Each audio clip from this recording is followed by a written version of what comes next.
Yes. Eli tervetuloa meidän päivän webinaariin. Tänään käsitellään aiheena tietoturvaa ja meillä on MD Datalta tietoturvatalosta paikalla minä, Kimmo, ja Daniel, meidän ekspertti. Oikein Hei hyvää Daniel. päivää. Ja IT-toimittajan näkökulmasta puhumaan tulee mukaan Topi Level Medialta. Tervetuloa Topi. Moro moro. Hauska nähdä ja päästä juttelemaan tästä aiheesta. Tämä on aika kovin ajankohtainen tällä hetkellä ja jatkuvasti tulee uutisissa asiaa vastaan. Kulma, mistä me tänään ajateltiin puhua, on vähän niin kuin sekä tutkimuspohjaa, tilannetta Suomessa ja sitten ennen kaikkea IT-toimittajan näkökulmaa Topin kulmasta, että miksi tavallaan se on teille merkityksellistä tämä tietoturvan puoli ja meidän näkökulmasta me ollaan tutkittu tätä asiaa nyt Suomen tasolla ja sieltä on noussut jonkun verran oleellista asiaa, mikä on tässä ehkä hyvä jakaa. Daniel, minkä takia tämä on tällä hetkellä ajankohtaista tämä tietoturva? Miksi tästä pitää puhua just nyt? Yes, eli niin kuin pikkasen pohjustettiin, me ollaan tehty tutkimusta aiheeseen liittyen ja valitettavasti luvut ei ole kauhean kaunista katsottavaa.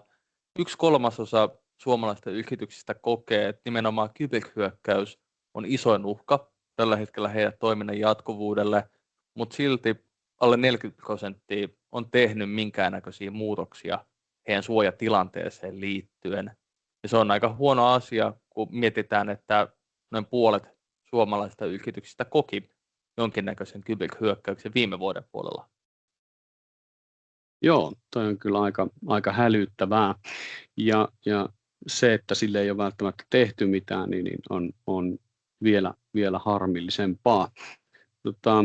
Minkälaisia pääkohtia siellä nousi? Mitkä on niin kuin isoimpia ongelmia tällä hetkellä, mitä suomalaiset PK-yritykset kokee? Niitä on oikeastaan 3 pääkohtaa ja lähdetään ehkä helpoimmasta ja pienimmästä toimenpiteestä liikkeelle, joka on 2-vaiheinen tai vahva tunnistautuminen. Eli käytännössä pidetään huolta, että silloin kun ollaan kirjautumassa palveluihin, missä liikkuu liiketoiminnan kannalta tärkeää tietoa tai etenkään asiakasviestintää, niin pidetään huolta, että ei ole pelkästään käyttäjätunnuksen ja salasanan voimin sinne kirjautumassa.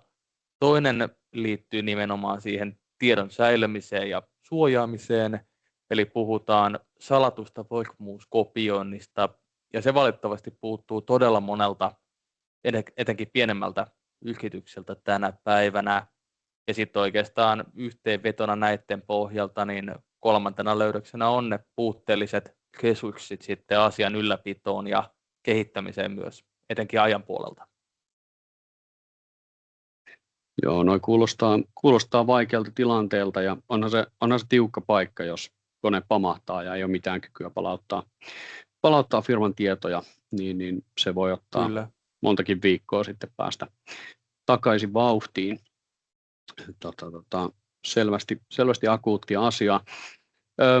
Tosiaan meillä on myös Danielin lisäksi paikalla Level Median Topi ja otetaanko lyhyt intro Topi teistä, mitä kaikkea te teettekään?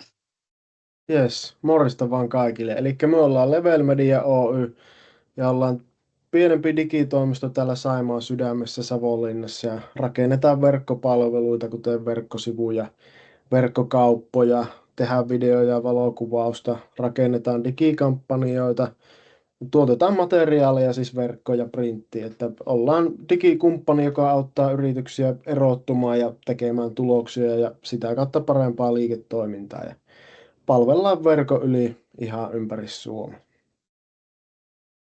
Joo, mahtava Topi saada sut mukaan tähän keskustelemaan ja pohjustuksena katsojille Topi päätyi mukaan meidän keskusteluun siitä kautta, että me aloitettiin yhteistyö tänä vuonna, jossa parannetaan Level Median tietoturvaa ja myöskin asiakkuuksien tietoturvaa heille. Oikeastaan siitä voitaisiin vähän lähteä pohjustamaan, että millaisia asioita teidän kanssa niin kuin tehtiin, millä tavalla te lähditte parantamaan teidän tietoturvaa?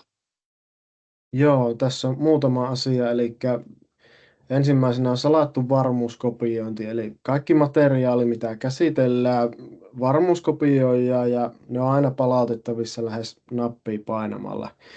Että tämän avulla pystyy nukkumaan yöt rauhassa ja hyvällä omatunnolla tarjota tätä palvelua, että se on vastuullista ja minimoiden kaikki riskit. Että esimerkkinä, kun meidän palveluihin käsitellään paljon asiakasdataa, kuten tehdään viestintää ja mainoskampanjoita, toteutetaan verkkosivuja ja kauppoja ja sitten kuvataan isoja kasoja videomateriaalia ja kuvia, niin käsitellään suuriakin määriä sitä dataa, tiedostoja ja dokumentteja, mitkä on aika todella kallisarvoista materiaalia. Kyllä.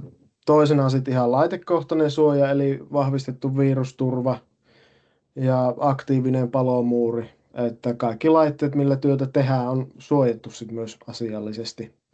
Ja kolmantena, että pyritty ottamaan ja otettukin käyttöön tuota kaksivaiheista tunnistautumista palveluissa. Et suositellaan sitä meidän asiakkaille ja käytetään itse kaikilla alustoilla, jotka sitä tukee, kuten Microsoftin palvelut, Googlen palvelut, siitä esimerkkinä Google Ads, jolla tehdään mainontaa asiakkaille ja somekanavat tietysti ja sitten ihan esimerkiksi oman yrityksen kirjanpito-ohjelmissa.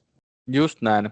Ja sitten kun lähdetään liikkeelle just siitä salatusta varmuuskopioinnista, niin se on tosi tärkeä pointti, etenkin se asiakasdatan säilymisen kohdalla.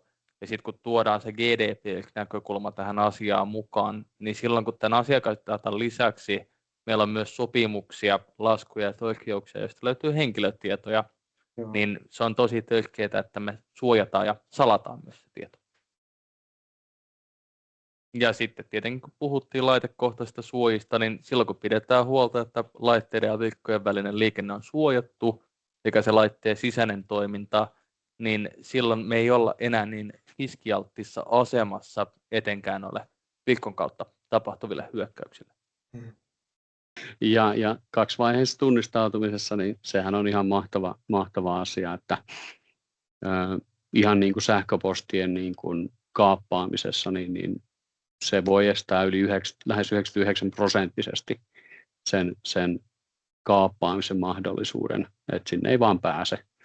Ja se on niin kuin aivan loistavalla käytössä kaikissa palveluissa ja alustoissa, jotka on niin kuin asiakaskäyttöön suunnattu vähintään, mutta myös henkilökohtaisesti, että tosi paljon on nyt noussut esimerkiksi LinkedIn-tilien kaappaukset erinäköisissä business-ympäristöissä esille, varsin myös Suomessa.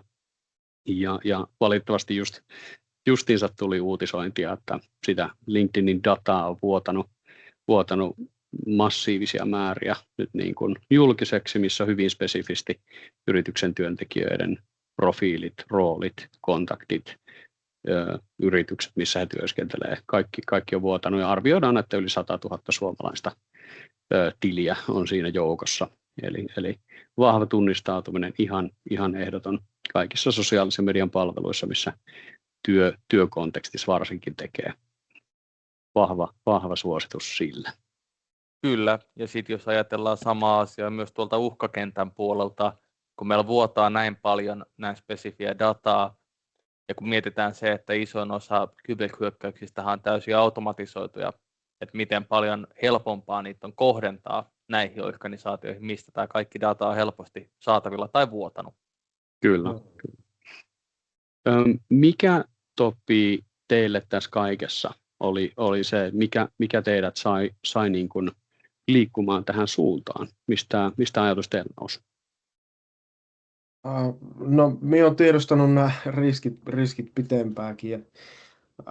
Minä olen niin kuin asiantuntija omassa tekemisessä ja haluan keskittyä siihen ja haluan varmistaa asiakkaalle turvallisen ympäristön, joten valitsin asianmukaisen kumppanin tähän TJMD-dataan. Ja kaikkea ei onneksi tarvitse osata eikä olla kaiken ammattilainen ihe, niin nykyään painotan ihe paljon myös niin kuin palvelulle, jota teiltä saa. Sekä tuki on aina tavoitettavissa nopeasti ja ennen kaikkea suomen kielellä ja ihmiseltä, eikä joltain botilta esimerkiksi. Niin kuin näitäkin softia on verkkopullollaan, mutta sitten kun ei ole täysin täysin ymmärrä kaikkea aiheesta, niin ei oikein tiedä sit edes mistä maksaa ja mikä on kyseenalainen ja mikä ei. Ja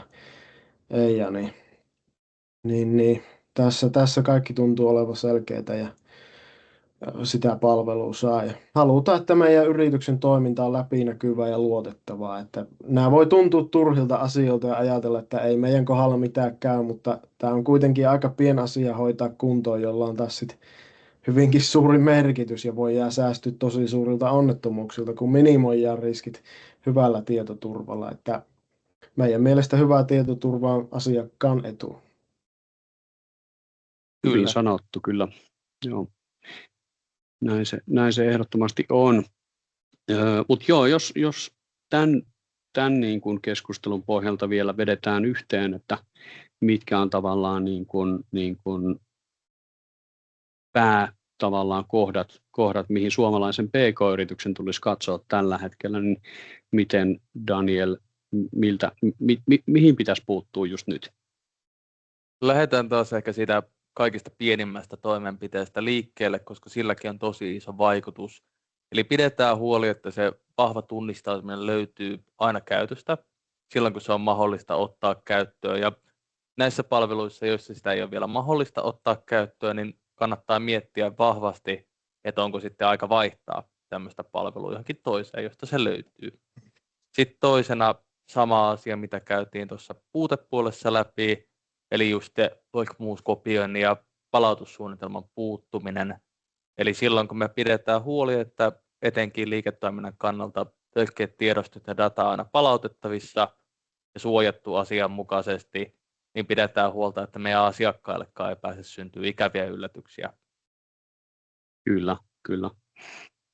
Ja jotain puhuttiin myös laitekohtaisesta suojasta, mikä nousi siellä myös esiin, mutta siinä on oikeastaan aika tiivis paketti, millä suomalainen PK-yritys pystyy suojaamaan itsestään tällä hetkellä. Ja aika vankkoja syitä topilta, miksi siihen kannattaa siirtyä ja mitä se voi merkitä.